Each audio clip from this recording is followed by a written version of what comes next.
that a lot of the money was actually coming through Amazon or Google or Nvidia or something like that. They were sort of like either the LPs or behind the LPs. It was kind of like the wrong kind of circular economy. It was like laundering money. But the concept of general intelligence is just infinite. Now we're at a new stage, and now you have small startups again can now do payments at scale with Bitcoin, hopefully do a social graph at scale with something like Nostr, and can build faster, better, quicker, and go to market faster, better, quicker with AI tools. The cost of Bitcoin dying and failing is catastrophic.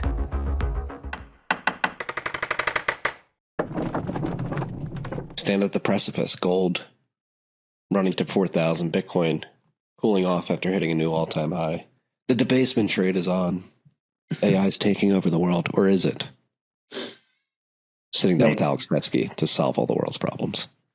Again. It's been a while, dude. Yeah, we solved the world problems like, what was it, a year ago, 18 months ago? Mm-hmm. Now we've got new problems to deal with. So here we are again. Yeah, a lot has changed. And we were just riffing on AI.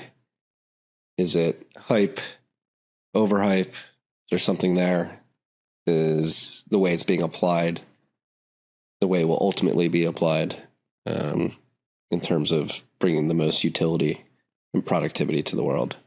Where are we in the cycle as somebody who has been toying around with it for quite a long time now? Yeah, I don't think my opinion's changed since we finished up and open sourced the Spirit Satoshi stuff. My opinion remains that it's a tool. It's very much like the tractor or the PC, the laptop, whatever. It's I think where I've always diverged with a lot of the overhype or hype in general is that it's some sort of second coming of God or some sort of sentient being that's going to take over the world and all this sort of stuff. I've always felt like that was the nerd's wet dream, like overblown, kind of like eschatological desire to see the circuits take over the world and to prove all the religious people wrong, that God can be created in the circuit. So I've always felt like there was a strange sort of desire for that was completely logical. And we might have discussed this last time, and it's been so long, but I know I've riffed with someone about the fact that intelligence, or the concept of general intelligence, is just infinite. And what we have with the breakthrough with LLMs has been specialized intelligence around the reproduction of patterns, linguistically first, and now in applications like video. But by no means is this anywhere near general intelligence, nor is it anywhere near sentience, which is further down the track. So there was I shared a tweet with you now from Devin Erickson and a couple other people who are sort of like pointing at this, which is, hey, this is a great tool. It can be used effectively. Although, as with all tools, it's quite hard to be used effectively. Most people just use it poorly and they just get slop. And as we're seeing, the whole world is sort of, or the whole online world is just being filled with more and more and more slop. But if used effectively, you can create quite cool things with it. I know, for example, I'm a father now to a newborn, and the little guy was sneezing the other day, and the first thing we did was we just asked ChatGPT, hey, what should we do? Should we get like some saline solution or anything like that? What do we do? And we got some good feedback. So for that kind of stuff, it's a super breakthrough. Also for things like the video that you guys did for the opportunity cost calculator, or the opportunity cost app, like that was fucking brilliant, man. So for that stuff, fundamentally, it's great. But does that mean that this is going to end all the jobs and replace all the human beings and give us some sort of sentient being? Fuck no. Like that, it's just, and I think people have sort of slowly come to that conclusion themselves instinctively, because you had GPT-3, GPT-4, and people are like, oh yeah, by the time we get to GPT-5, this thing's going to be like fucking God, and GPT-6, it's going to be running the world. And here we are. GPT-5 is not really any different than 4. We sort of had that jump between 3 and 4, but since then, everything's kind of tapered off, and all of the different models are kind of the same. The big guys, whether it's Grok, GPT, Gemini, they all sort of like function the same. So I feel like we've hit a ceiling there. So yeah, that's sort of my thoughts off the cuff. Yeah, I completely agree, because it's funny making these videos. It's people, and we've had a bunch of people come to us like, how are you doing this? Like what is the secret sauce? It's like, there is no secret sauce. Like, it actually does take hard work. Like, the amount of iterations you have to run through with the generations, because you understand that the LLMs are actually not smart and they're not intelligent. You have to literally handhold them and format things in a certain way. You have to bring the context of a cinematographer and a director and understand how to prompt that. Like, it's not easy. We have a bunch of people in our circle saying, we're going to go do this, and we're going to create similar memes and short films, whatever you want to call them. And it's like, all right, good luck, because it takes us like a week. The last one we just did took 55 hours of work, from storyboarding, scripting, and then iterating on generations. And it is simply just a tool that allows us and enables us to do things that would have cost us tens of thousands of dollars, and now they cost $5,000 in labor and minimal cost of credits right now, which I mean, you pulled up another tweet from Zoomer. It's like, how sustainable is the business model for these large language models with how much they're charging customers right now? I think we're probably in a very unique and anomalous point in the cost curve for the end customer right now, where they're just essentially trying to subsidize this with loss leading by making tokens super cheap, when we know that the power that the cost of the power it takes to actually produce the outputs is far exceeds, and tech and the hardware as well far exceeds what they're charging us. This is such a good point. So actually, I around the time when we were sort of trying to commercialize Spirit of Satoshi 2 years ago now, this hit me like a ton of bricks as a business owner, because we had spent all of this time training and building and refining and fine tuning the Spirit of Satoshi model, and we had finally got to a good enough model that we thought we could charge for it. And when we went to some Bitcoin companies to kind of sell it as a assistant, but an assistant that actually understands Bitcoin, they were only willing to pay like $20 a month or something, or maybe $50 a month for it. And when we did the cost analysis on the back end, the inference cost to provide that was in the thousands, so that these guys could have it. And I was like, what the fuck is going on here? There's the economics don't make any sense whatsoever. And that was when it first hit me that in the AI space, what you've got is a situation where, actually in traditional software, your marginal cost per new customer is effectively zero. It doesn't cost you anything else for another person to download the app and use the app. Whereas in the AI space, each new user actually costs you. So there is a marginal cost. There is a real marginal cost for every single new person that you add. Now, the bet is that you have users who don't use it that much, and hopefully pay a subscription to subsidize the users that do use it. Obviously, as with all of these things, and at large scales, maybe there's some sort of model that works. But what I realized, kind of into it, when we were trying to raise money from some sort of more AI centric venture capitalists, I did some digging, some research and everything, who they are, who their LPs are and everything. And what I found, like if I traced the chain back, was that a lot of the money was actually coming somehow, some way, through Amazon or Google or Nvidia or something like that. They were sort of like either the LPs or behind the LPs. So what I found was that it was kind of like the wrong kind of circular economy. It was like laundering money, but you got the money going to the startups, and then the startups spending all of their money on inference and training. And obviously getting a little bit of money in the front end from customers if they found some sort of success, but it became like the money would end up being invested in the startups to be spent back with the same ultimate LPs who were investing in the startups. So it was kind of this kind of circular logic, and I was like, what the fuck? And I remember writing a tweet about that 2 years ago. And anyway, I sent you a tweet from some guy who kind of like outlined that about 4 or 5 weeks ago. He'd actually done some research and outlined it. So it's a really interesting, somewhat false economy. And what that's led me to believe, where 18 months ago, 2 years ago, this is maybe the one opinion I've changed, is I thought there was going to be like a total proliferation of models. I've actually changed my mind on that. I think it's kind of like an oligopoly situation, just by virtue of the fact that this only really works at scale. Like I thought there was going to be many, many, many models. That was my whole premise when I previously launched Spirit of Satoshi. But I actually think we're probably going to end up in a world where we have like the fang of language models, and the long tail is just like pointless. You know, Hugging Face these days is really struggling. You know, if you remember like 18 months ago, Hugging Face was booming. Everyone was using models on there. No one gives a shit anymore. Everyone just uses ChatGPT, or if they have Google credits, they're using that.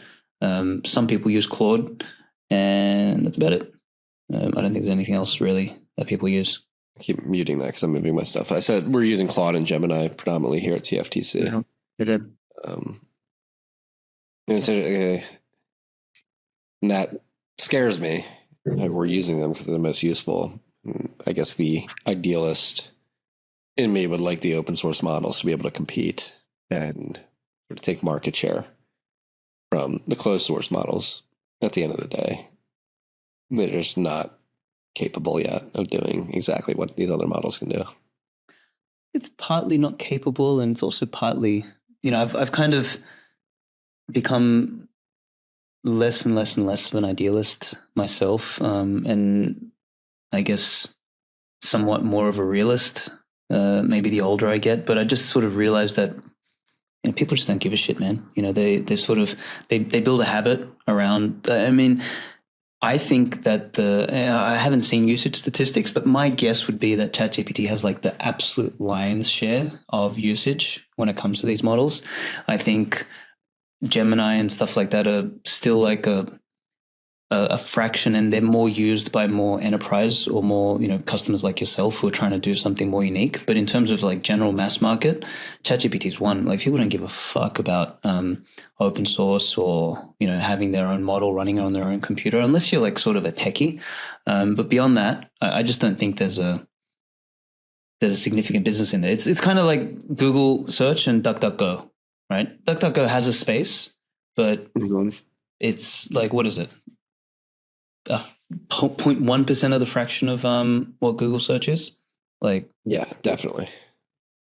I'm a DuckDuckGo user. I'm going to move to Kagi, however you pronounce it soon. I think DuckDuckGo's experience has deprecated, but when it comes to AI, I guess you have to hope for Moore's Law to come into place really aggressively, the costs to come down, and making it dead simple to download a model, run it locally, and reap the same benefits that you would from Open AI or Claude or Anthropic. And I just don't think that's going to happen anytime soon. I hope I'm wrong. Maybe these Chinese, the arms race between the Chinese and the West is so aggressive that the Chinese come out with some open source model that blows everything out of the water. But I think that's wishful thinking. I mean, maybe the only time that works is if the models actually hit an actual ceiling, and no amount of extra compute can break that ceiling. At which point, what you get is Moore's Law forces the smaller models to catch up, and everyone is at the same ceiling. And in that case, then you have an opportunity. But still, what I then wonder is like, what is the business model for these? And I'm not sure what it is. So at least like if I put my business hat on, you know, I'm like, I don't know if there's a business case there, but if I put my consumer hat on, yeah, maybe there's a upside for me as a consumer when these things sort of hit a local maxima, at least for a period, at which they're all sort of producing the same output. In which case, yeah, maybe it makes sense for me to drop ChatGPT and start using something else. Yeah. Well, with that in mind, I mean, what does the future look like? I guess throwing specific models and open source versus closed source AI aside right now, I'm thinking about just broad applications of people how they're using these things, whether it's via N8M flows to create these sort of agentic workflows, or using Claude's MPC or Anthropic's MPC. Looks like ChatGPT is about to release an agent sort of dev kit where you can connect things. It seems like, based off of what you've been writing about and sort of what you're working on at Satlantis and your view of sort of a new web emerging with AI, Nostr, and Bitcoin, that there's another way to do these things. So here's, if I had to boil down my position, is that I think we are at the point of a renaissance again of cool new consumer products, basically. So, sort of like what we had about 10 years ago when we had the rise of like Shopify and Uber and Airbnb and all this sort of stuff. Like, for the last decade, there hasn't really been a lot of new consumer apps. Like, consumers been dead for a little while. And if I look at the technical landscape, sort of AI, if I put that in a bucket, you've got these new tools and frameworks, and whether that's like vibe coding stuff to produce like little quick MVPs, whether it's the video generation stuff to maybe do some more intelligent marketing and stuff like that, so you can lower your cost of producing outreach or communications, or whether it's some of these agentic frameworks. Although I'm a little bit skeptical around the agentic stuff, because maybe there is some things you can really turn into a process, because that's effectively what these agentic frameworks are for. It's like to take a dumb process that you might hire an outsourced person in the Philippines for, and just like do it with that for 10% or 20% of the cost. You wouldn't do anything really critical as a function in the business with that. Maybe you were previously hiring someone to write technical tests to make sure that your code passes a certain standard. For that, you might be able to build an agentic framework, and you save yourself X amount of hours per person in code review, or you save yourself one hire or something like that. So AI is sort of an effort multiplier as a business. But you've got these two other tools which I find really interesting. One is obviously Bitcoin for payments and the ability to embed payments into any application you build. And then number three is something like Nostr. And I say something like Nostr because whether Nostr succeeds or fails doesn't really matter. What matters is the idea of an identity layer to the web, where the identity is actually owned by the user. That creates a bit of a new design space for having a profile that can move across different applications. So that's the interesting thing about Nostr, in my opinion. I know a lot of people talk about the censorship resistance element and all of this, but in my opinion, I think that ship has sailed. A lot of Bitcoiners probably will be annoyed at me for saying that, or maybe even Nostr people will be annoyed at me for saying that. But I think the mind space for censorship resistance is now basically taken up in most people's minds by X, Substack, and Rumble. I don't think, maybe a couple of years ago there was an opportunity there for Nostr really to claim mind share, but I think that ship has sailed. And until, even though Nostr is more censorship resistant, like getting that through people's heads is a very, very, very, very hard job, at least in my opinion. I think it's too high a bar to climb. Whereas the idea of a web where you have a portable identity and you can use the one identity across multiple applications, and each application can enhance the experience by virtue of the fact that you have connections underlying that. That to me is quite interesting. So for me, as a startup guy, as a business owner and stuff like that, I look at this and I'm like, okay, shit, we have a bunch of new tools here that we could build an application that may have taken a massive fucking team or, tens of millions or hundreds of millions of dollars to do before. We can now do it as a startup again. And to me, that is almost like the beginning of the app boom, when Apple rolled out applications and you could build apps and you could build these massive startups with a small team, and you had basically a renaissance in consumer applications. And that sort of died off because all the consumer apps that were successful became incumbents and they kind of blocked off the space, etc. But now we're at a new stage, and now you have small startups again can now do payments at scale with Bitcoin, can hopefully do a social graph at scale with something like Nostr, and can build faster, better, quicker, and go to market faster, better, quicker with AI tools. So that's kind of how I envision this. We can talk about how I'm trying to implement that with our product. We've had a bunch of significant sort of refinements of what we're doing with Satlantis, and I can give an example of that. But that's my answer to your question. It's like, these are tools, and I'm really excited over the next 5 years and 10 years, ideally, to see how completely new startups that were either impossible before or very expensive to build before are going to come to fruition by virtue of the fact that there's a new toolkit or series of tools that that entrepreneurs and small startups can use to let them compete with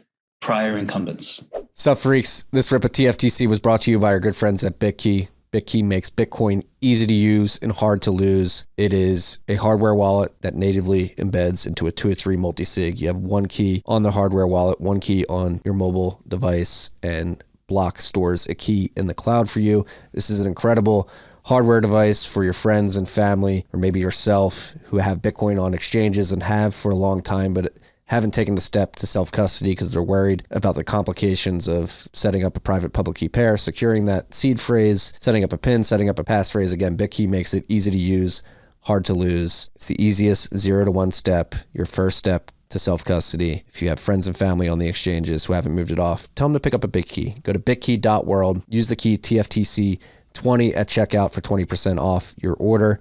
That's bitkey.world, code TFTC20. Sup, freaks? This was brought to you by our good friends at Obscura. If you've been listening to the show long enough, you know we care deeply about privacy, particularly as you peruse the web. It is important to be using a VPN, and Obscura is our VPN of choice. That is because it is a VPN built by a Bitcoiner for Bitcoiners. It is the first VPN that can't log your activity and outsmarts internet censorship. Obscura VPN works even in the most restrictive Wi-Fi networks where other VPNs simply fail to connect. With server locations across America and the globe, Obscura keeps your internet access unrestricted wherever you are. I've been using it since it launched. I see no problems with speed. I can get on YouTube TV without any problems. It simply works. They can't log. You can pay in Bitcoin. Go to obscura.net. Use the code TFTC25 for 25% off an annual subscription. It's already a good deal, their annual deal. The TFTC25 code gets you 25% more off. Go check it out, obscura.net. Use the code TFTC25. I really agree with you on the point that focusing on censorship resistance for 2 reasons probably doesn't make sense. Number one, people don't care about. Number two, you're competing with X, Substack, and Rumble, which have, for at least a temporary period of time, brought back what seems to be more free speech-oriented sort of policies. But yeah, the bootstrapping a network effect via the social graph has always been the killer feature of Nostr, in my opinion. Just being able to, if you're a company, just put an app into the ether, have people sign up and have connectivity and accessibility to everybody that they've already connected with on the protocol. Well, let's dig into that. So I've evolved my thinking a step further on that side of things. So and this may be an unpopular opinion of some sort, but Nostr is a protocol. Well, actually, let me start with this. I think there's been a bit of a conflation in the Nostr space and the Bitcoin space related to the importance of Nostr and the importance of Bitcoin. So the way I like to think about it, and I was going to write a small article on this, but I haven't got around to it yet. But basically, Bitcoin, the implementation, is more important than Bitcoin, the idea. And that's evident by Bitcoin, the idea is every other fucking 50,000 shitcoins out there, right? Like, people have taken the concept and created a shitcoin and everything like that. But what's important is actually the implementation. It's the longest chain. It's the chain that runs the Genesis block. It's the node software that we all run. It's the fact that we're all in sync. It's the actual implementation of Bitcoin that matters. That's why Bitcoin Cash and Bitcoin SV and all this sort of stuff doesn't matter. On the flip side, though, with Nostr, it's actually not the implementation that matters; it's the idea that matters. And I kind of alluded to that 5 minutes ago when I said the premise of an identity layer on the web is something that was always kind of wanted for the last 20, 30 years of the web, right? There was always this idea to have, hey, let's have identity baked into a protocol on the web, not the identity being a feature inside an application on top of the web. And it's always been something that was wanted, but we never got around to it. And I think, partly that's because people were never used to having a bearer instrument on, in a digital capacity. Bitcoin probably opened the doorway to something like Nostr to be successful. But if we sort of look at this objectively, if Bitcoin fails tomorrow, the implementation, I think the world's up shit creek without a paddle. Like, that's a fucking disaster, and it would be really, really, really, really bad for the world. It'll be bad for the future. It'll be bad for our kids. It'll be bad for civilization. It'll be bad for everything. But if Nostr fails tomorrow, like, what have we lost? Some content. Content is worth nothing in a world of infinite content. Sure, maybe we've lost some sort of social relationships, but because social relationships are sort of derived from us as physical human beings, we can always rebuild those. That's why if you get banned on Twitter, you can create a new account and you can rebuild your profile, right? Like, I got banned 10 times, so I rebuilt my profile. So I've sort of been there, done that. So like the cost of losing, or the cost of Nostr dying is very low, whereas the cost of Bitcoin dying and failing is catastrophic. So if Nostr was to fail, I'm sure someone else will come up with another instantiation of a identity protocol where the identity is a bearer instrument and there's a public-private key pair, and we go and create a new one. So that's sort of how I start, and that's how I look at this. And that's like purely objective. Yes, I know it's going to piss some people off. It'll probably piss Odell off. But that's like, I think that's the detached, objective way to sort of understand this. So then from there, I asked the next question that sort of flows into my mind is, okay, well, if Nostr is this protocol, protocols actually, especially if they've gained some level of critical mass, which Nostr has, the plus side is protocols are very hard to kill. They can live on so long as there is like a core set of users there. Nostr can last 5-10 years, and who knows, maybe in 5 or 10 years, the web starts to become more censorship full and all this sort of stuff, and then people start being like, okay, fuck, we need to jump on something else. You get that kind of the next push, the next wave.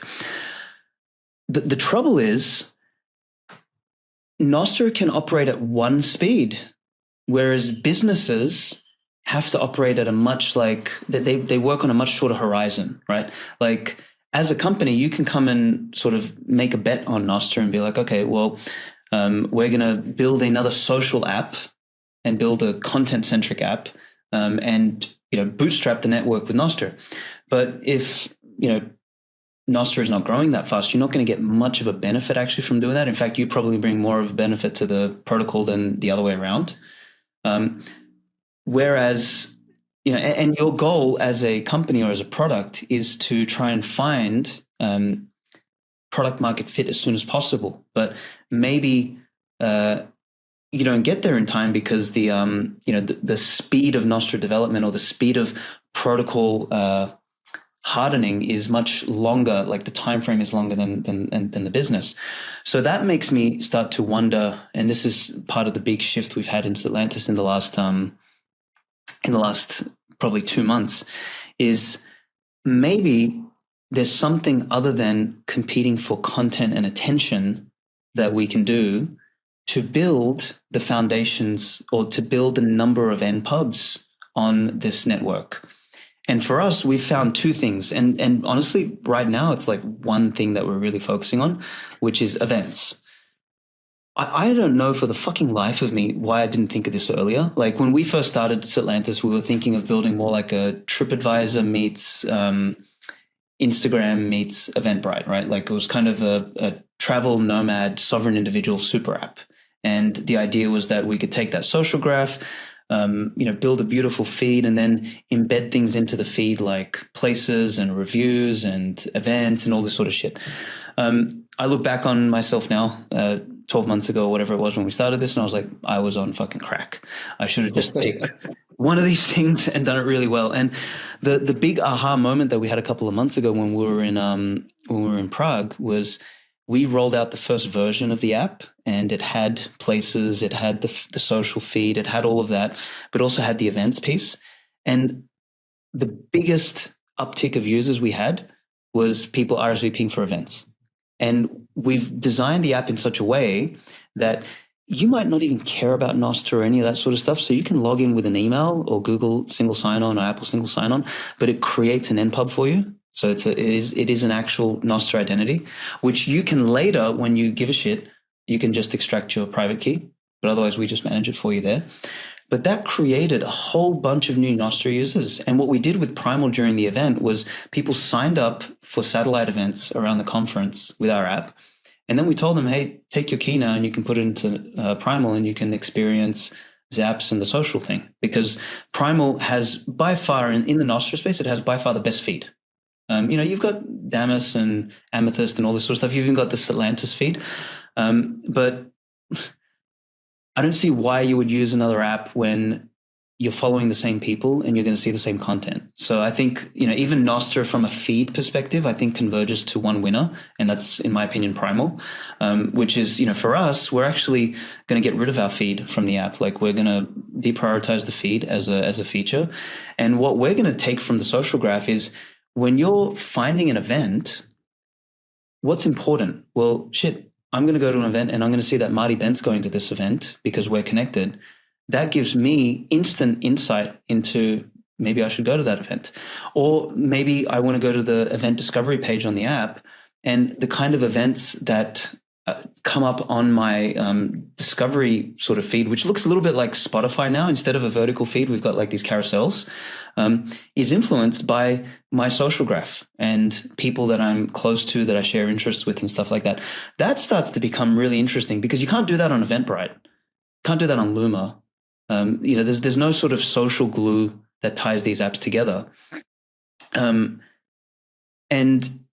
if we can build a really, really, really good events app that hosts can create events on in like 60 seconds, where every time someone RSVPs to their event, they grow their follower, they grow their audience, but then those event attendees also actually become Nostr users and they don't even know, where later they can use Primal. We actually start to build, like imagine you host, you have 1,000 hosts hosting 10 events a year with 100 people per event. Like that's a 10 million people or 10 million sign-ins.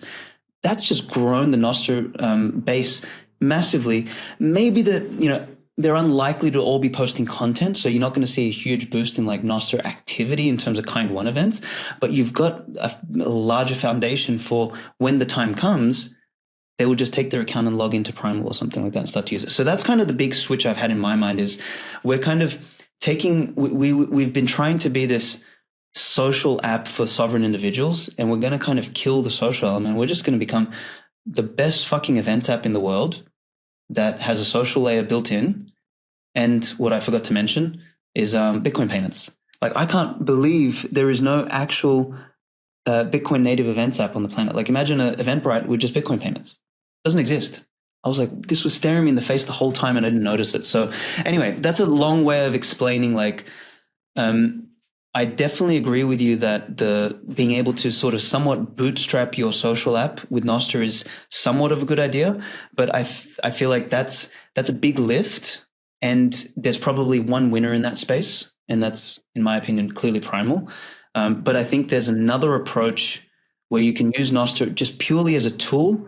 It's hidden, the average consumer doesn't know, but this is a tool that people use because it solves a particular problem, which is I want to host an event, get paid, and grow an audience very quickly. And here's the tool for that. And that inadvertently grows Nostr and it creates Bitcoin adoption. That to me is really compelling. Yeah. No, I love this train of thought. It's interesting, right? You have to, Satlantis, you're building a startup, a company that's leveraging this protocol. And this protocol has a problem where it's been leaning into the social aspect, which is good and all, and the ability to have somewhat censorship resistant content and social profiles, the social web, a web of trust, and then payments embedded is cool, but I forget who it was. I think it was Peter Thiel, but I mean, obviously Peter Thiel had that famous talk at Stanford where he said you want to find a monopoly, you don't want competitors, and I think leading into the social side of Nostr, leaning into the social side of things via the Nostr protocol is like, all right, you're competing with a highly saturated and competitive landscape already. What is the area that doesn't exist? What's the market that you can go create? Like that should be your goal. And it's interesting because Nostr is a protocol. It's not really a company, but as a company building, it's like, okay, what can we do with this protocol to go create a market to bring people to it? I think. Spot on. I'm glad you said that because this was another realization that we had. This has become a podcast on like entrepreneur mistakes. We after the Prague conference, we went to another conference, which was the largest nomad conference in the world in Bulgaria, and we went there and we pitched the product as a social network for nomads, and people were like, "Oh, this is cool." They downloaded it, they posted a little bit of content on the first day, and then they didn't post again. And we sort of like tried to convince them, like, look, just post the same kind of content you're doing on Instagram, but you can post it here and you get to own your audience, blah, blah, blah, blah, blah. We did all this pitching. And man, it was so fucking hard to get them to stop posting on Instagram or even just post alongside the posting on Instagram. It felt like we didn't solve a problem. We actually gave them a new problem, which was another place to post. And sort of that hit me really hard. I was like, I walked out of that conference and spent like, a week or two kind of digesting and thinking, competing on social, like you're competing for attention, and attention is like the most expensive currency on the planet today. Like it's so fucking expensive. Like, and you're competing with TikTok, Instagram, Twitter, which are literally designed to hijack your fucking brain and turn you into a zombie that is triggered by everything. That's a really high bar. It's a very difficult thing to do, and I sort of found Satlantis kind of sandwiched between trying to get people to drop these mainstream social apps on the one hand, but also sandwiched between, as I said earlier, we had a feed, or we have a feed still. We haven't completely deprecated or changed it, but we're competing also with Amethyst, Primal, Damus, and the other apps. And we're like, okay, what's the differentiator here? Sure, you can, on our feed, you can see events and you can see places and you can see some other stuff, but it's not really that compelling. It's not really that differentiated. And quite honestly, like I'll say this myself, Primal's feed is functionally 10 times better than our feed. Like our feed looks nice, but it's not that fucking great. And we also never got around to building Zaps because we wanted to try and figure out a way to make our feed more unique without Zaps. And then we're going to sort of add Zaps as a icing on the cake. But yeah, like I ended up sort of stuck between these two, and I was like, man, I'm playing the wrong game here. Like, let me go pick myself up out of here and go over here. And then I realized in the event space, you've got basically meetup.com and Eventbrite, who everyone like universally fucking hates. They haven't changed for 20 years. Eventbrite is like, by the time first of all, you can only host an event and get paid if you're a Westerner. So like, if you're from Brazil, or if you're from Latin America, if you're from Africa, if you're from most of Asia, if you're from Eastern Europe, you can't use Eventbrite as a host. Like, sure, as an attendee, you can attend, but as a host, you can't get paid out. So that throws that out the window. But even if you're a host in one of the Western countries, Eventbrite takes almost 10% after payment processing fees. Like, so it's a fucking highway robbery. Like, it's insane. So you got Eventbrite on one side. On the other side, you got meetup.com, which charges now $45 a month so that you can have the privilege of running a meetup. But everyone hates meetup.com. And it's outdated. It hasn't changed. It's been bought by private equity, so it's tired as hell. Which is why, in my opinion, you've got these kind of like new. I don't know if you've ever used Luma or Partiful. Have you used those guys? Luma. I've used Luma before. Yeah. So Luma, I'll again credit where credit's due. That, in my opinion, is the best events app in the world today. It's so fucking good. unfortunately, it's run by Solana dudes and it's like shitcoiners. But like, again, credit where credit's due. It's so much better than Eventbrite. It's so much better than meetup.com. And they've really cornered the market, particularly for tech events and for sort of like up and coming meetups and all this sort of stuff. So what we realized is, hey, there's actually no Bitcoin native equivalent for Luma. And if we can build that and just like build Bitcoin payments into it naturally, because even with Luma, like they do have Stripe and they do have ticketing, but after their fees and Stripe's fees, you're paying about 7.5%, 8% per ticket on Luma. So it's still fucking hyper expensive. Like it's a little bit cheaper than Eventbrite, but it's super, super expensive. You could do Bitcoin ticketing like in a Luma sort of like experience, and you could do that for 1%. And not only can you do it cheaper for everybody, but you can actually unlock the entire fucking world. It'd be the first global events app on the planet, which doesn't exist. So for me, that starts to get really interesting. It's like, okay, now Bitcoin actually unlocks something. So we're not. I said this to the team the other week. I was like, hey, we're not a Bitcoin company. We're not a Nostr company. We're an events app that happens to be using Bitcoin and Nostr.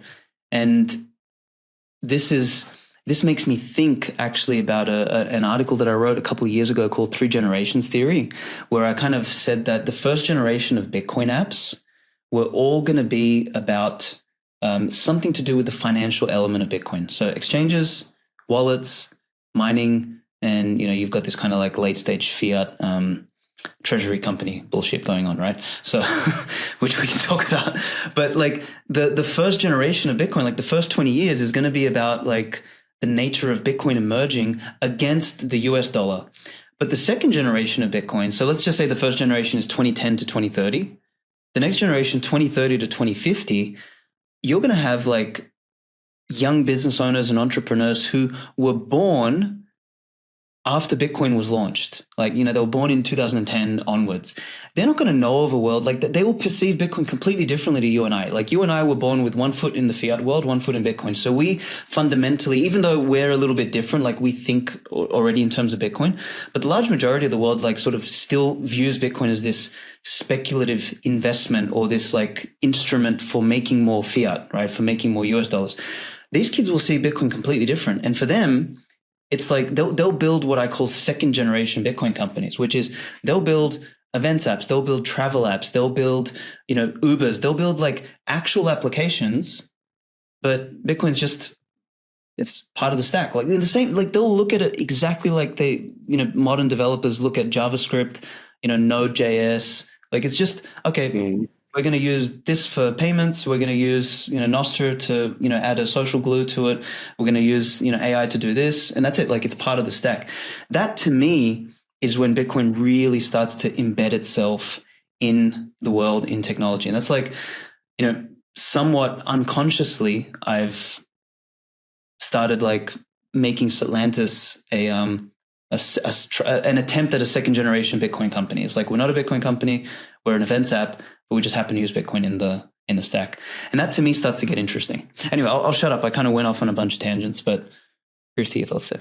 What's up, freaks? It's that time of year again. The healthcare enrollment window is open. It'll be open between now and the end of January. And we're here to advocate for our good partners at Crowdhealth. I and my family have been using Crowdhealth for 4.5 years now, and it's been incredible. I was on Cobra, paying $1,800 a month at the time for my wife, myself, and our young child back in 2020. We switched to Crowdhealth because it's cheaper. We've since added 2 children to our life. Both were born while we were using Crowdhealth, and our monthly payment for the family of 5 now, adding 2 more children, is $695 a month. And better yet, if we ever have a health event, we only pay $500. There's no deductible minimum that we have to hit. The rest will be crowdfunded by the Crowdhealth community. It's been a game changer. I'm sure you're aware that healthcare premiums across the board are going up this year, in some cases 40, 50%. Healthcare has gotten completely insanely expensive, and I highly recommend that you consider moving to Crowdhealth. It is cheaper. You get more one-on-one time with your healthcare advocate at Crowdhealth. You get treated well and negotiate bills lower for you. It is not health insurance. It is crowdfunded medical care, and it works better for me and my family, at least. So go to joincrowdhealth.com/TFTC during this enrollment period. If you sign up using the code TFTC or sign up via the link joincrowdhealth.com/TFTC, you'll get a reduced membership fee of $99 per month for the first 3 months. So go check it out. What's up, freaks? Bitcoin's market cycles tend to follow the same old pattern: parabolic spikes, brutal crashes.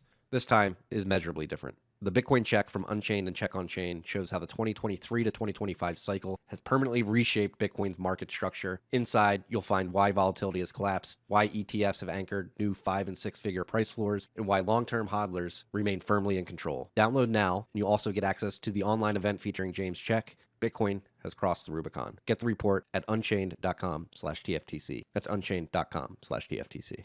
I don't think this is a digression, but like really sort of an elaboration, because I think it's important to bring up because you have it in the article, and I think it's something that everybody, particularly in Nostr, should be thinking about. But you reference Andrew Chen's cold start problem in his book, and he was at Uber when they had this cold start problem. And I think I'm really happy we're having this conversation because as it pertains to Nostr specifically, I think we really need to rethink how we solve this cold start problem. And why should people really take the lessons from this book and begin applying them to what they're doing in terms of building businesses on that?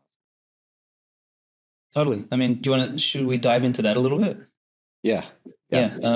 So cold start problem, maybe as like for people who don't know what that means, is when you're trying to build a kind of like a marketplace application or something that has a network effect, which has two sides to the market. Like Uber as an example, you have drivers and riders. Like if there's no drivers, you can't get riders. And if there's no riders, you can't get drivers. So it's like the chicken and egg problem. So how do you solve that? There's Andrew Chen kind of outlines 4 ways to solve it. You've got, what do you call it? Come for the tool, stay for the network. And he uses some examples like Dropbox, or Google Drive. So you came for the tool so you could store your stuff online, but then when you share it, people get more utility by also creating a Dropbox or Google Drive account, right? Instagram was actually one of these as well. Originally, Instagram was a competitor to an app called Hipstamatic, which was just a photo filtering app. But the difference was that with Hipstamatic, you had to download the photo to your phone after you put the filters on, and then you could separately upload it to Facebook or one of the social networks. Instagram flipped the script there. They allowed you to instantly post to the socials, but also post to your own feed. So what ended up happening was people came for the tool, but slowly by slowly they stayed for the network. The other mechanism is invite only. So Andrew Chen points at LinkedIn as someone who did this really well, was by making it invite only. It's sort of like a club. And what you do is you get network density. And what network density does is it increases the quality of the network effect. It's smaller in the beginning, but you get more connections. And with more connections, you get more sticking power. Tinder did that as well. Probably the best app in the world that ever did this is that Raya app, which is like Tinder for celebrities. They fucking killed it with this. Like they are completely locked down, and they have a wait list that is months long, and it's completely paid. So they basically tell you to fuck off, you can't join, but people are sort of jumping over themselves so they can be a part of that network. So they keep it super, super high quality, super narrow, super niche. But they have such a good network effect, and they have such a good product. Like that the dude who built that is like a masterclass in building powerful network effects. So that's sort of the second mechanism. And I will say, and I said this in the article, I think Nostr to some degree accidentally did that as a mechanism to build the first level of network effect. Because if you sort of think about network effects happening in like in surges or in waves, like Nostr had its initial network effect, and it's got this kind of critical mass of Bitcoiners who all know each other. So it's got quite like, it's almost got an invite only feel. And even though it's not invite only, even though it's open, the fact that it's just like a bunch of Bitcoiners on there telling each other GM and tapping each other and all that sort of stuff, it like attracts a particular crowd, which has made the network quite dense. Like we are all connected on there, we all know each other, and it's basically become Bitcoin Twitter, right? To some degree, and a much better Bitcoin Twitter, because Bitcoin Twitter now fucking sucks. It's full of just morons talking about treasury companies. It's so bad. So it's done that, but at the same time, now it's almost like if you remember from chemistry, you have electrons in a certain valence, right? So it's kind of like stuck in this valence. It's not able to move to the next one, which is, in my opinion, sort of why the Nostr growth has tapered off, even though the products have gotten way better. Like like Primal is 10 times better than it was a year ago. It's so fucking good now. But the usage like is maybe incrementally a little bit better, but the ratio between the improvement in the product versus the number of users is just not there, right? And I think that's because the current network effect is very good for the current club, but it hasn't allowed for a new club. So in my mind, there needs to be an unlock. So anyway, that was invite only. The come for the tool, stay for the network. The third mechanism Andrew Chen talks about is what he calls the hard side. Yeah, the hard side, but then also flintstoning. So the hard side, he talks about if you have a product and like Uber, you got drivers and riders, focus on the hard side first. So you buy the hard side, whatever that takes. So it's like what they did at Uber, for example, in the beginning, they walked around and they paid drivers $30 an hour just to drive around during conferences. Whether they made money or not didn't matter, but what that created was available drivers. And then they went around to train stations and stuff like that and gave vouchers out to potential riders and said, here's a $30 voucher, you can ride with Uber for the first time. So they kind of like they invested in creating that. And they built the first atomic network in San Francisco, I think it was. I think the second was New York, et cetera. And then they sort of expanded from there. And obviously Uber is a great use case. And then the final method, flintstoning, which is basically fake it till you make it. So this is what Reddit did as an example, and DoorDash did a funny one. But basically you like Reddit did it with fucking bots. So it looked like there was real activity on there and real fake activity, created some real activity, and that sort of started a snowball. DoorDash did it with they just listed restaurants on there. People ordered from DoorDash, and then DoorDash paid Uber drivers and shit like that to come and actually pick it up from the restaurant without the restaurant actually being listed, which is fucking hilarious. So, there's these four mechanisms. For us, it's come for the tool, stay for the network. That is, I think, the unlock that we're looking at now really, really seriously, which is, hey, here's a tool that you can use to host beautiful events, get paid in Bitcoin instantly. We'll add stablecoin soon as well. And we'll add fiat, we'll add Stripe. So that way there's like the whole buffet for you as an event host. So come create an awesome event, get paid instantly, low fees. You get to build an audience while you're doing it. And in the process, we're building this network effect underneath. And hopefully people realize that they can stick around on Nostr more broadly and find other applications where they can actually communicate and build relationships and do stuff. Yeah, I love it. Go build the market that doesn't exist yet. And I didn't realize the event space was that sort of confined and constricted geographically. Didn't hit me either, man. It didn't hit me either. Like that's why Southeast Asia, for example, has its own like Eventbrite or has its own meetup.com. Like everyone is like, it's super, super, super fragmented. The more I dug into that, the more I was like, holy crap, like this is the market. Like what was I doing? Should have just done that. Now my mind's running through like what are other markets that don't exist yet that could be built on the stack with using this tool and these set of tools. And my mind immediately wanders to something like data vending machines, which I was sort of drawn to when they originally dropped. But as we discussed earlier, it doesn't seem like the LLMs are there yet. But one of these marketplaces that don't exist that are uniquely suited to be built on this open stack of open protocols with Nostr and Bitcoin. Yep. Dude, if anyone is listening to this and they've got like ideas, there's your toolkit. AI, Nostr, Bitcoin, like you have a whole new design space. I have this, let me see if I've got this diagram here. It's like, it's a really good way to visualize the new design space that we have with Nostr and Bitcoin. Hold on, I'm looking through my stuff. All right, I'm gonna send this to you on Signal so you can see it, and maybe you can share it with people listening. But it'll like. The initial 4-layer stack opened up the opportunity for the world to get everything from Amazon to Google to Uber to every single application that we have in the world today. And now we have 2 extra layers on the stack. We have a whole new design space, which I think is going to create a renaissance for new products, and like the people building in this space and the people investing in this space and all this sort of shit. Man, the next 10, 20 years are going to be crazy good. I'm really loving this conversation because I agree. And I've talked to many people building in Nostr Million too. And I think many people are beginning to recognize this. Like, all right, what are the new hot sort of applications that don't exist that could be novel to Nostr? And I love the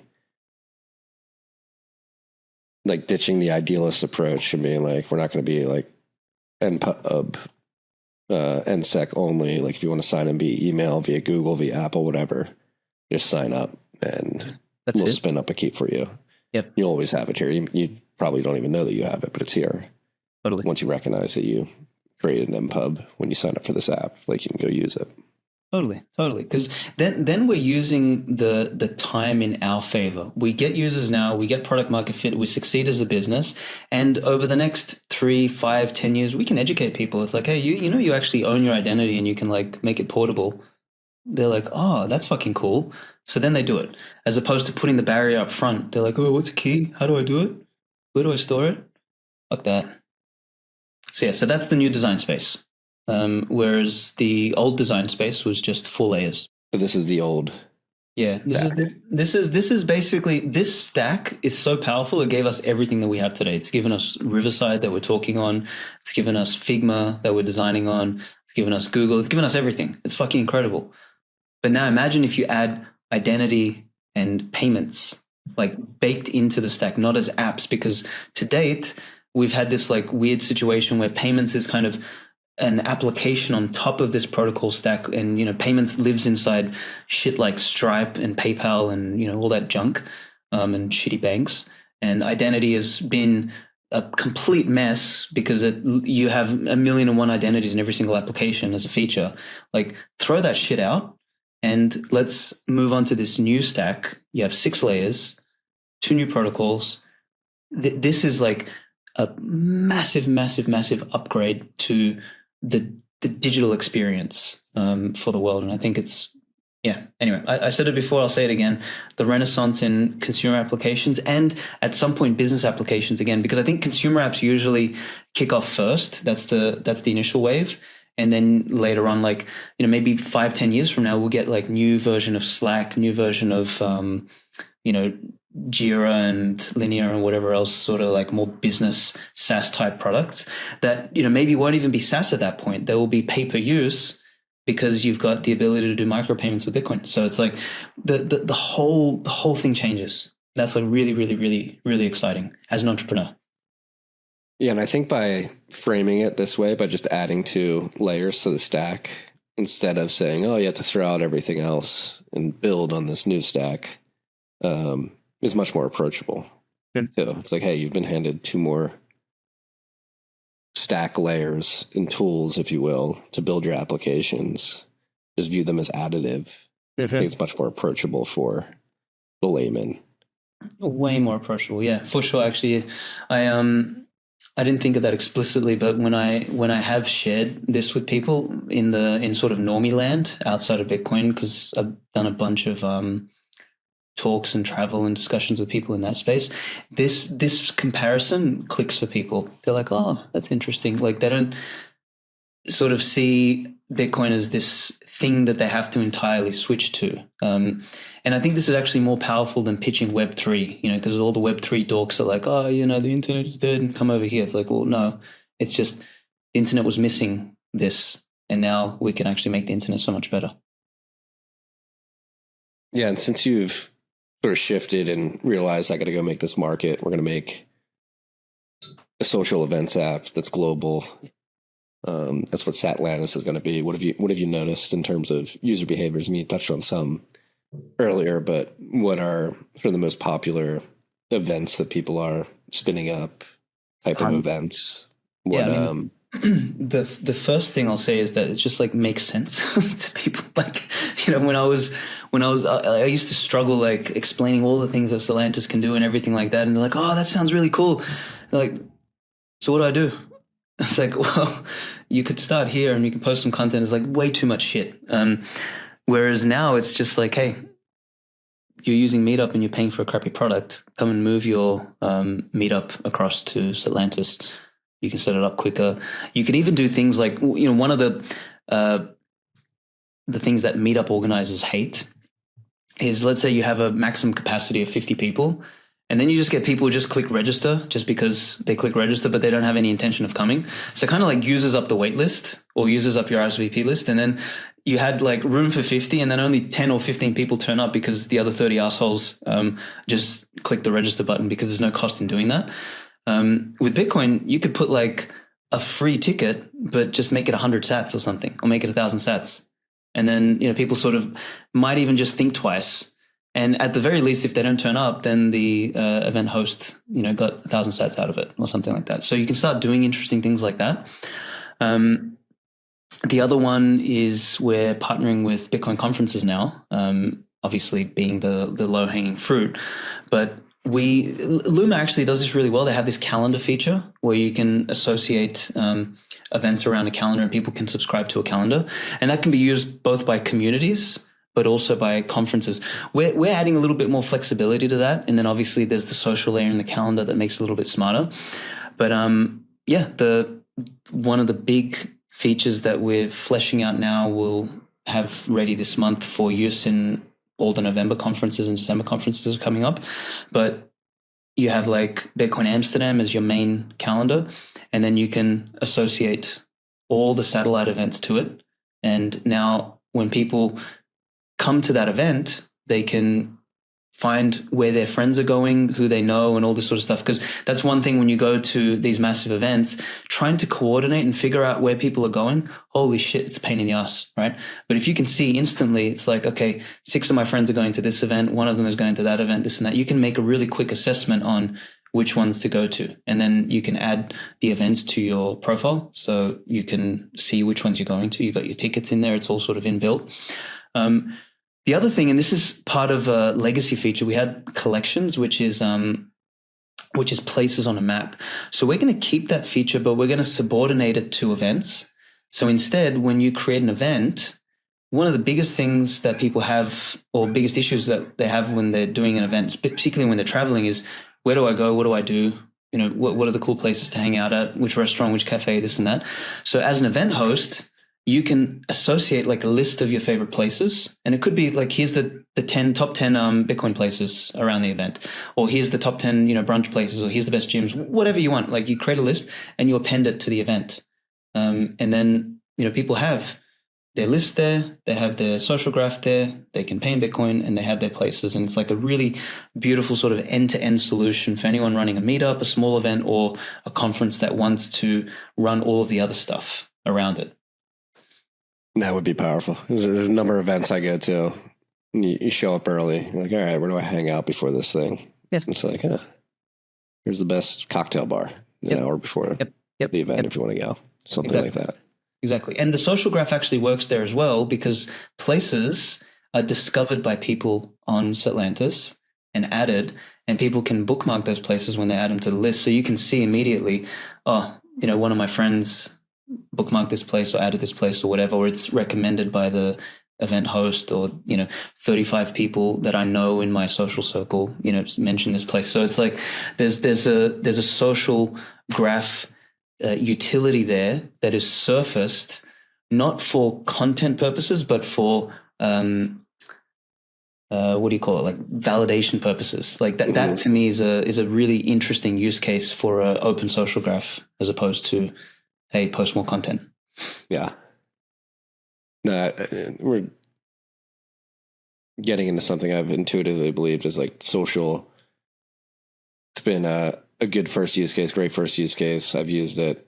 It's fun. To your point about attention being scarce, valuable, and having to cross post. Even I forget to cross post every once in a while. What are these unique use cases that don't exist anywhere else that can be built on Nostr to really draw people in, and then ultimately feed people to the social side of things. Maybe it'll be like a horseshoe. It started with social. It really blows up because of a bunch of other things, and then ends with this everything app where everything protocol. Everything protocol, yeah. With social at its core. Totally. I really think that's going to happen, but I think it's going to take 10 years, right? I think to some degree, we all sort of drank the Kool-Aid a little bit too quickly last year, I think. And we were all like, oh yeah, Nostr is going to take over the world and all this sort of stuff. And we sort of underestimated how hard it really is to sustain the network effect cold start problem solution, right? That is really, really, really, really difficult to keep churning. So yeah, we'll get there in the end. And who knows, maybe 10 years from now, X and Rumble and all that sort of stuff realize that, hey, we should actually make our applications Nostr compatible, because it makes sense to plug into that open network in the same way as they use the freaking internet. What they'll realize, hopefully, is that this new internet stack with payments and with identity built in is of benefit to them. So then they come and move across in the same way as fucking incumbents like in the past, or like, IBM ended up building laptops, thanks to Apple. Like, so, they came this way. So that's what great technological revolutions do, is they enable startups to come and do something new, to create entirely new markets, as you mentioned, and then the incumbents follow. That to me is really cool. No, and as you're explaining that too, I think that's one of the key breakthroughs that you've honed in on too. Like when I think of Primal specifically, like it is becoming an everything app. Like it's Substack, X, and now Twitch all in one with their live streaming. And it's incredible. As a content creator, we definitely make way more money publishing our stuff on Nostr than we do on X or YouTube or anywhere else. But it's that, going back to the cold start problem, I think in the digital sphere, highly competitive, like really bringing it in the meat space via something like events and adding value there, I think is going to be critical, because the digital landscape, as we all know, is hyper competitive, and there are a ton of meat space oriented experiences that are severely lacking. It's a wide open landscape for people to really tap into. Totally. Another thing that reminds me of, speaking of meat space, is since I last spoke to you, I've sort of had this like on-off relationship with Twitter, with Substack, with all of my socials actually. And, I'll get in there again and I'll say a bunch of things and I'll get excited, and then some shit will send me into a tailspin rage. Like the last thing was this whole like Charlie Kirk and Arena thing, man. That fucked me up. Like when I saw that poor girl get like stabbed, holy fuck, man. I couldn't sleep for a week. Like that shook me up, and I went on a rampage, like fucking yelling and saying like we should pick up arms and go to war and all this sort of stuff. And I had a chance to like step away from that for a little bit. I was like, man, I get that I'm a passionate guy, but I'm 10,000 miles away. There's nothing I can do. And, yelling on Twitter doesn't actually help the situation. And to some degree, I'm impotent in that sense. Like I can't do anything about it. And all I did was create a bunch of stress for myself, and not being able to sleep and being pissed off about everything. So I've kind of made the decision, honestly, to take a massive hiatus from the online world. Like I don't give a shit about, like I deleted the apps all from my phone. I'm not going to post anymore for a while, if ever. And this shift with Satlantis to becoming more an events app, it's made me rethink like, what are we doing here and why are we doing it? And I've come to the conclusion that I actually want to build an app that gets people to do shit in the real world. And get the fuck off your screen. Like get off social media, get off like your phone, and go and do something in the real world. And I sensed that in myself, and I've sensed that in myself for a little while. And maybe it's because I'm getting older, maybe it's because I'm a dad now, and like I'm more interested in actually hanging out with the baby than like scrolling Twitter or anything like that. But I've spoken to a bunch of people who are all sort of kind of have had this, almost call it like a burnout, like a digital burnout. They're like fucking done. Like, man, it's the same thing over and over again. There's a new hysteria every single week. Like, I'm over it. I want to go do some stuff in the real world. And it's made me, like, I went and did some digging into the statistics and like, what are the trends showing? And I don't think a lot of people realize, but events were like pumping before COVID. Then obviously with lockdowns and everything like that, it crushed everything. But there's been a fucking massive rebound. There is almost double the number of events going on in the world. Across everything from like, you know, the large end of town, like music festivals and all that sort of shit, all the way through to small meetups and everything. There's almost double the number of events happening now than pre-COVID. It's insane. Like this massive like whiplash effect where people are like sort of craving meeting up in person. And I guess we can probably sense it as a proxy from the Bitcoin space, right? Remember 2019 when we first met in Bitcoin, the Bitcoin meetup in San Francisco. No, in San Francisco. Oh, San Francisco, yeah. 2019. Yeah, 2019, dude. Like we were all fucking babies. We were all innocent and shit like that. And there was like, what, 3 Bitcoin conferences that year? Now how many is there? It's like 100. It's insane, right? So it's like people want to meet in meet space.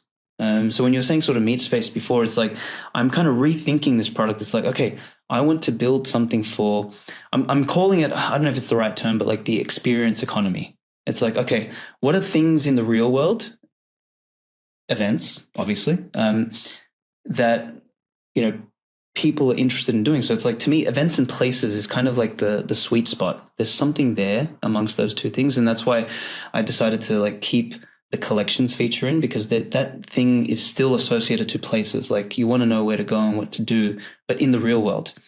So anyway, yeah, when you said meet space, you reminded me of that. It's like it feels like a more fulfilling mission for me than building another social app. It's like, okay, get out there and meet people in the real world, build actual networks again, and friendships and communities, and like that's what people are craving. And I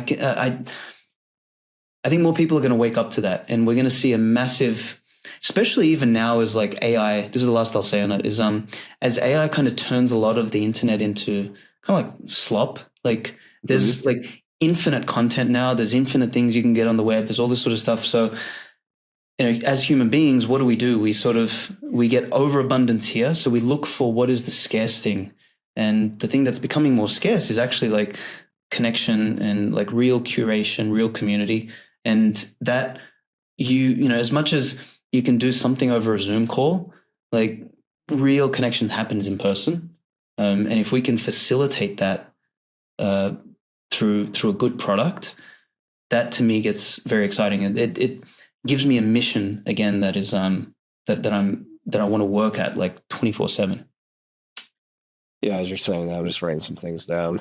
I've noticed in myself, like I have somebody who, I mean, I want to call myself like an avid, or not an avid, but I'm not wholly engaged in the culture wars, but from time to time over the last 5 years specifically, like I've definitely dove in, gotten involved to a certain extent, but I've, to your point about like digital burnout, like the culture war stuff is becoming abundantly clear at the algos, the powers that be, whatever you want to point and blame at. I don't care who it is. It's becoming very clear that the divide and conquer sort of strategy is definitely being deployed in the digital world, and the best option is just like not participate. And so I, particularly going back to like Charlie Kirk and Irana, I think those were the last two straws that broke the camel's back for me. It's like I really want what I put out there, and I haven't been perfect, but what I put out there on X or whatever social is just like maniacally focus on Bitcoin and freedom tech, and just like present solutions, and don't get drug into the mud of the culture wars and focusing on the problems, because it is soul sucking, and nothing ever happens. It's like exactly, and it never ends as well. Yeah, it's really hard when you're a passionate person. Like the distance between my brain and the fucking keyboard is like very short. Like, so I end up like saying a lot of things that are like, wild, and a lot of people think I'm just a fucking asshole. But it's like, it doesn't come from a place of like being a bad person necessarily. It comes from a place of like, I give a shit, and when I see bad things, I'm like, fucking hell, I got to say something. I went through all the crap with like COVID and everything like that, and yeah, I don't know. I'm too old for this shit, bro. It's like, that's the thing. I was joking about it. We had it was at an event last week, and it was a Meet Space event. We're talking about everything going on from Charlie Kirk and like the theories around it. Like, it's obvious that the FBI story doesn't make any sense. And I was like, you know what? I need to find a young Gen Zer, tap him on the shoulder, be like, "This is you, brother. I don't have it bro, it's your turn now." I don't have it in me to do it anymore. Yeah, we done our time in the trenches, dude. Honestly, man, it's like, especially when you have kids, it's like, is this time well spent? This is not the reason why we moved back to where we're from originally, but like I've noticed we've been home in the Philadelphia area where my wife and I both grew up for 3 months, 4 months now, and it's just like we've got family around the corner, multiple family members like within a half mile. Yeah, bro. Vicinity. They've got bro. kids the boys' age, and we find ourselves like when they get home from school, it's like, all right, what are we gonna do? We're gonna play with your cousins. We're gonna go to the park. It's like much more fulfilling. Don't worry, I'm not turning into Grill Dad. I'm not gonna begin saying, "Did you see that game last night?" But it's like, where's time best spent? And I truly believe there is like this push as fiat debasement, the censorship rises, like the culture wars are the noise that they're trying to drag you into, and like focus on the signal, connection, the meat space, Bitcoin, Nostr, and sort of build around the distractions that they're putting in front of you. Yeah, bro. Totally, man. Totally. We're getting old, bro. We are. So if there's any Generation Z, Gen Zers out there listening to this and want the tap on the shoulder and sort of the playbook for how to engage, DM me. Actually, you don't want this life. It's not worth it. Start a family. Yeah, that's true. I was gonna say it builds character. Maybe in your sort of like mid-20s, go hard, but then as soon as possible, get yourself a wife, have family, and step out of the noise. Like there's a time and a place for all of these things. Everyone's got to sort of go and build up some scars and shit like that. Then you got to move on. If you want to go build up the scars, you want to meet other like-minded individuals to do that, make sure you download Satlantis and start an event. Yeah, absolutely. Meet up at the local pub. This is sweet. This conversation went in a really good direction. I'm happy it did, particularly as it pertains to, again, Nostr and how we're thinking about growing that network specifically. I think really trying to focus on areas where a market doesn't exist yet and leveraging the unique tool stack that exists on the existing web, now Bitcoin and Nostr, is how you grow that network effect. Appreciate it, man. Yeah, I wasn't sure where this conversation was going to go either, so I appreciate you letting me rant and ramble. I'm in the process of rethinking how Svetski shows up in the world, and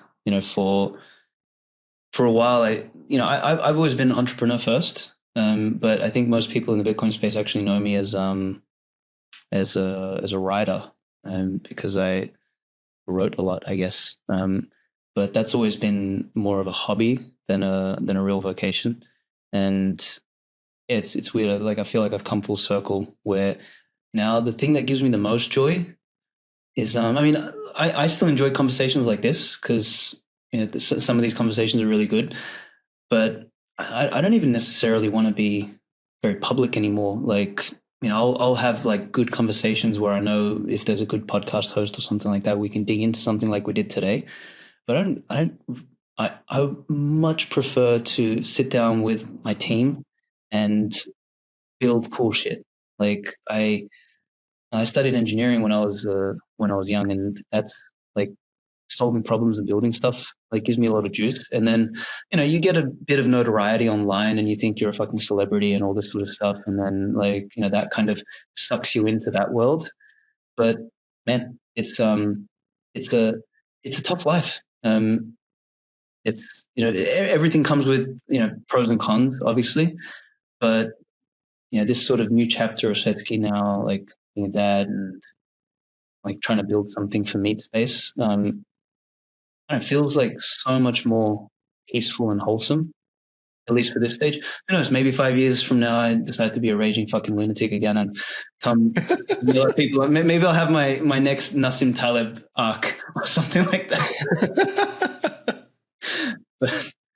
No, I mean, I think similarly here, obviously, I run a podcast, I write a newsletter. I'm very online to some extent, but I think the thing that has really driven me and given me the most fulfillment, obviously family, moving closer to family. But here I've really been focused on the business side of TFTC, working with Ed, our head of growth, to really just create like a management framework of how we actually operate the business and sort of expand the opportunities that we go after that aren't podcast, newsletter, X focus. Like, what else can we do to sort of support our key vision of highlighting signal and helping people become more sovereign beyond what we're doing with the content? And that's been really fun mental and exercise that we've been playing through for the last few months.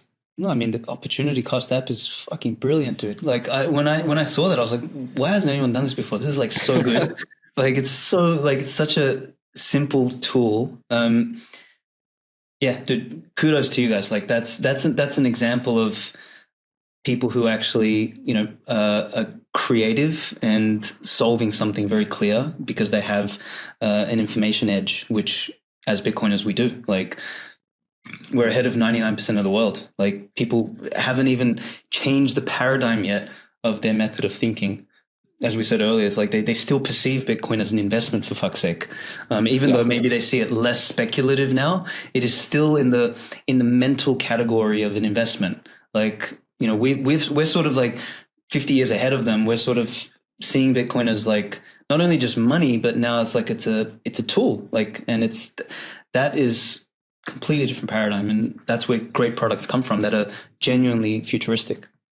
Yeah.